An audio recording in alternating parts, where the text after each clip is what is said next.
ከተሞች እንደ ተፈጥሮ ሁኔታቸውና እንደ ስማቸው እንዲሆን የማድረግ ስራ በስፋት እየተሰራ ይገኛል። አዲስ አበባን ብንመለከት የአፍሪካ መዳረሻ፣ የዓለም ዲፕሎማቶች ማዕከል ናት።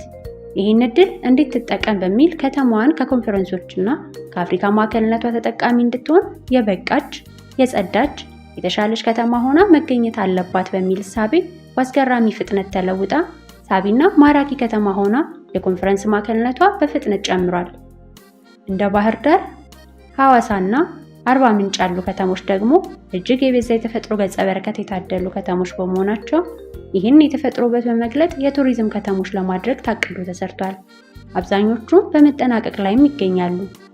ጅማ፣ ሐረርና ጎንደር ደግሞ ታሪካዊ ከተሞች በመሆናቸው በታሪካቸው ልክ እንዲታዩ ያላቸውን ቅርሶች ለቱሪዝም ገበያ እንዲያቀርቡ የሚያደርግ እድል እንዲፈጠርላቸው ተደርገው ማራኪና ውብ ከተሞች ሆነዋል።